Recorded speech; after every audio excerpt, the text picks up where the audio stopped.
بسم اللہ الرحمن الرحیم.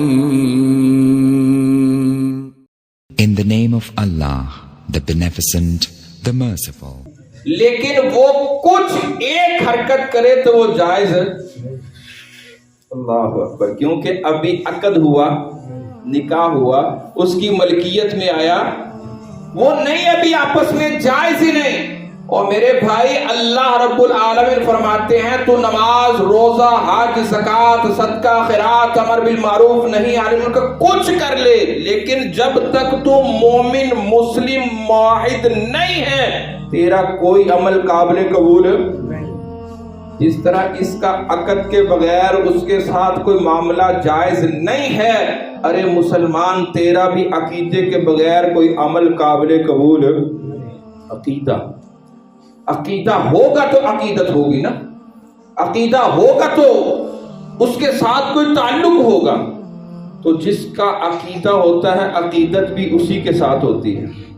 یہ تو نہیں ہے کہ عقیدہ میرا یہاں پہ ہے کہ اللہ ایک ہے اور عقیدت میری جناب شرق اور غرب میں ہے، عقیدت میری شمال اور جنوب میں ہے، نسبت میری کہیں اور ہے.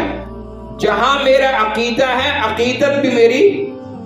قُلْ مَنْ يَرْزُقُكُم مِّنَ السَّمَاءِ، اگر میں کہتا ہوں کہ آسمانوں سے مجھے رب رزق دیتا ہے، اگر میں مانتا ہوں آسمانوں سے بارشوں کا نزول وہ کرتا ہے، اگر میں مانتا ہوں کہ وہی ہے، تو پھر اللہ کہتے ہیں سبحان اللہ، جب تو اتنا کچھ مانتا ہے تو پھر کہیں اور لینے کیا جاتا ہے؟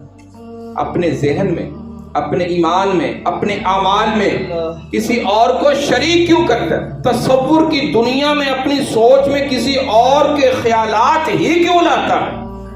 اللہ کو تو اتنا بھی پسند نہیں ہے کہ اللہ کے معاملے میں، اللہ کی صفات میں تو کسی اور کے بارے میں سوچ بھی اپنے دل میں پیدا کرے. اللہ اتنا بھی گوارا کرتا نہیں. وَمَن يُدَبِّرُ الْأَمْرَ، جب پیدا بھی وہ کرتا ہے، زندگی اور موت بھی وہ دیتا ہے. کچھ گزارشات میں نے پچھلے جمعہ کی تھی، اگلی آیات کو انشاءاللہ آج پڑھتے ہیں. وَمَن يُدَبِّرُ الْأَمْرَ، اللہ کہتے ہیں یہ سب کچھ تو میں نے کر لیا، اب اگلا سوال یہ ہے، یہ بتاؤ کہ تدبیریں کرنے والا کون ہے؟ نظام کو کیسے چلانا ہے، دن کب نکالنا ہے، کیسا نکالنا ہے، دھوپ ہے، آندھی ہے، طوفان ہے، گرمی ہے، سردی ہے، جناب بارش ہے. بارش آج سب مانگ رہے ہیں کہ بارش مل جائے، مانگ رہے ہیں نا. محکمہ موسمیات نے جناب کہا 25 کو بارش، 26 کو بارش، فلاں کو بارش، لیکن اللہ کہتا ہے میرے بغیر کوئی بارش نازل کر سکتا؟ چاہے گوئیاں کر لو، اندازے لگا لو، سب کچھ کر لو، لیکن کب، کہاں، کتنی بارش نازل کرنی ہے میں جانتا ہوں. یہ میرے اختیار میں ہے، تمہارے اختیار میں نہیں ہے.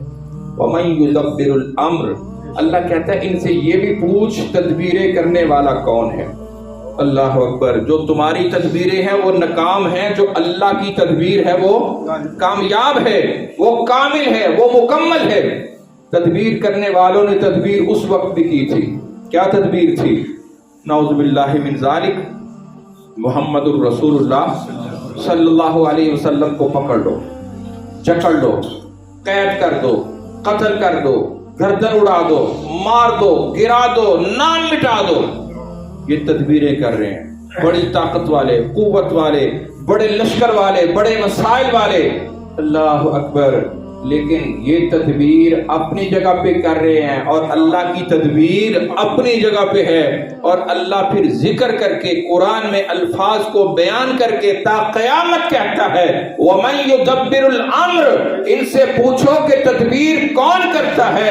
دوسرے مقام پہ کہا وَمَكَرُوا وَمَكَرَ اللَّهُ وَاللَّهُ خَيْرُ الْمَاكِرِينَ. تم مکر کرتے ہو، چالیں چلتے ہو، تدبیریں کرتے ہو، پلان بناتے ہو، سازشیں کرتے ہو اور یہ سارے پراپے گنڈے کرتے ہو. یاد رکھو وَمَكَرَ اللَّهُ تم زمین پہ بیٹھ کے ساری تدبیریں کرتے ہو، آسمان پہ بیٹھ کے اللہ بھی تدبیر کرتا ہے۔ واللہ خیر الماکرین، سب سے بہتر تدبیر کرنے والا کون؟ سب سے اچھا پلان، سب سے اچھی مینجمنٹ، سب سے اچھا فیصلہ، سب سے اچھی خیر، سب سے اچھی بلائی، سب سے اچھی بات، سب سے اعلیٰ بات میرے اللہ کی ہے۔ اللہ کہتا ہے تم میرے مقابلے میں تدبیر بھی نہیں کر سکتے، اختیار تو بڑی دور کی بات ہے، تم تو سوچ بھی نہیں سکتے، تم تو اپنے ذہن میں خیالات بھی نہیں اپنے بارے میں فیصلہ نہیں کر سکتے، دوسروں کا فیصلہ کیا کرنا ہے، دوسروں کا فیصلہ کیا کرنا ہے۔ لیکن آج بدقسمتی یہ ہے، لوگوں نے ہر اچھا مجھے کبھی کبھی اللہ جانتا ہے اتنا افسوس ہوتا ہے، لوگوں کو ڈر نہیں لگتا کہ مقابلہ کس سے کر رہے ہیں، ضد کس سے لگائی ہوئی ہے، اپنے رب سے، اپنے خالق اور مالک سے۔ او یارو کبھی سوچا کرو، جن کو آج میں اور آپ اور یہ دنیا والے مشکل کشا کہتے ہیں، جن کو حاجت روا کہتے ہیں، ان کے نظام چلانے والا کون؟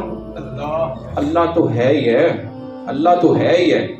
لیکن سچی بات، اس سے بھی تھوڑا سا نیچے آ جاؤ، ان پیروں کے، ان گدی نشینوں کے، ان مشکل کشاؤں کے نظام، ان کی ضروریات، ان کی حاجات پورے کرنے والے ان کے مرید ہی ہیں۔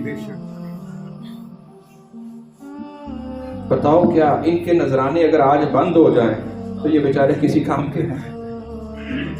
کہاں سے لیتے، کہاں سے کھاتے ہیں، کہاں سے پیتے ہیں؟ دیتے وہی ان کو ہیں۔ اچھا، پیر کو دینے والا مرید ہے تو مرید یہ سمجھتا ہے میرا مشکل کشا، عقل کے اندھے، پاگل، پردہ پڑ گیا۔ آئیے آگے یہی الفاظ آنے لگے ہیں، وَمَن يُدَبِّرُ الْأَمْرَ، اللہ کہتا ہے پوچھ تدبیر کون کرتا ہے؟ تو کہتے کیا ہے؟ فَسَيَقُولُونَ اللَّهُ، تدبیر کرنے والا کون ہے؟ یہ میں اور آپ نہیں کہہ رہے، یہ ابو جہل کہتا ہے، عتبہ شیبہ، وہ سارے کفار مکہ کہتے تھے فَسَيَقُولُونَ اللَّهُ، لیکن پھر بھی کیا ہے وہ؟ یہ باتیں تھوڑی سی تربیت والی ہیں، سمجھنے والی۔ ہو سکتا ہے آپ کو چوٹ لگ رہی ہو یا غصہ آ رہا ہو، لیکن اللہ کی قسم اٹھا کے کہتا ہوں اگر ہمارا یہ عقیدے والا معاملہ درست ہو گیا تو میرا یقین ہے کہ اللہ سارے گناہوں کو معاف کر کے نا عقیدے کی بنیاد پہ جنت کا داخلہ ضرور دے دے۔ یہ صرف ایمان، یہ بھی اللہ کے قرآن کی آیت پہ ایمان ہے نا، ان اللہ لا یغفر ان یشرک بہ ویغفر ما دون ذلک لمن یشاء۔ اللہ نے تسلی دی ہے، اللہ نے ہمیں نا تھوڑی سی گارنٹی دی ہے۔ اللہ کہتا ہے کہ نہیں معاف کروں گا تو شرک نہیں کروں گا، بقایا جو چاہوں۔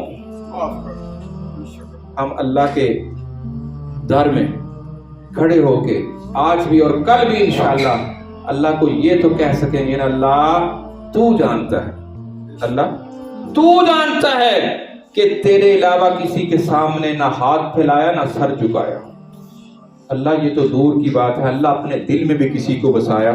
اللہ تصور ہی نہیں کیا، جب تو نے ہدایت دے دی، جب تو نے سمجھ دے دی، جب تو نے شعور دے دیا، اللہ کسی کے بارے میں سوچا ہی نہیں۔ اللہ تجھے اس توحید، اللہ تجھے تیری الوہیت کا واسطہ اس کے بدلے معاف کر دے، کیونکہ تو نے کہا تھا نا لا یغفر ان یشرک بہ ویغفر ما دون ذلک لمن یشاء۔ اللہ اکبر۔ تو یہ کافر کہہ رہے، یہ مشرک کہہ رہے فَسَيَقُولُونَ اللَّهُ، اللہ کی تدبیر اچھی ہے۔ تو پھر آگے اللہ نے کیا کہا؟ اللہ اکبر، فَقُلْ أَفَلَا تَتَّقُونَ، اے محمد، ذرا پیار سے سارے بولے صلی اللہ، فَقُلْ، اے محمد صلی اللہ علیہ وسلم ان سے کہہ، أَفَلَا تَتَّقُونَ، پھر ڈرتے کیوں نہیں، پھر سمجھتے کیوں نہیں؟ جب کہتے ہو کہ وہ اللہ کرتا ہے تو پھر کیوں نہیں ڈرتے؟ یہ بھی ایک بہت بڑا نقطہ ہے۔ ایک بندہ کہہ رہا ہے کہ اللہ آسمان سے بارش دیتا ہے، اس سے پوچھو پیدا کون کرتا ہے، وہ کہتا ہے اللہ۔ اس سے پوچھو رزق کون دیتا ہے، وہ کہتا ہے اللہ۔ اس سے پوچھو تدبیر کون کرتا ہے، وہ اللہ۔ یہ آیت کا ترجمہ گھر میں جا کے پڑھنا ذرا، وہ ساری باتوں کا اقرار کر رہا ہے اللہ، تو پھر اللہ کہتا ہے فلا تتقون، تم ڈرتے نہیں؟ عام بندہ تو یہی سمجھے گا نا، وہ ڈر کے کہہ رہا کہ اللہ کرتا ہے، لیکن چونکہ وہ علیم بذات الصدور ہے، چونکہ وہ علیم بذات، وہ علیم خبیر ہے، وہ کہتا ہے کہ یہاں تک بات نہیں بنے گی کہ تم یہ کہہ دو کہ ایسا ہو گیا تو تم پکے مومن بن گئے۔ ارے بھائی سمجھنے والی بات ہے کہ وہ اتنا کچھ کہہ کے بھی مومن نہیں بن سکے، اتنا کچھ کہہ کے بھی مومن نہیں بن سکے، تو میں تو اتنا کچھ کہتا بھی نہیں تو اپنے آپ کو بڑا پکا مومن سمجھتا ہوں۔ میں نے تو اچھا بتاؤ، انہوں نے کوئی داتا بنایا ہوا تھا، ان کا بھی کوئی غوث تھا، انہوں نے بھی کچھ ایسے رکھے ہوئے تھے؟ اللہ اکبر۔ یہ بھی آج ایک بات اپنے ذہن میں تصور کر لیجئے، سب سے بڑی ذات زمین و آسمان میں کس کی ہے؟ اللہ کے بعد محمد الرسول اللہ صلی اللہ علیہ وسلم، اور محمد الرسول اللہ کے بعد صحابہ کرام، تابعین، تبع تابعین، سلف صالحین، اولیاء، اتقیاء، یہ لوگ، اس کے علاوہ کوئی دوسرا تیسرا کچھ سلسلہ پوری تاریخ میں ٹٹول لیجئے گا، مطالعہ کر لیجئے گا،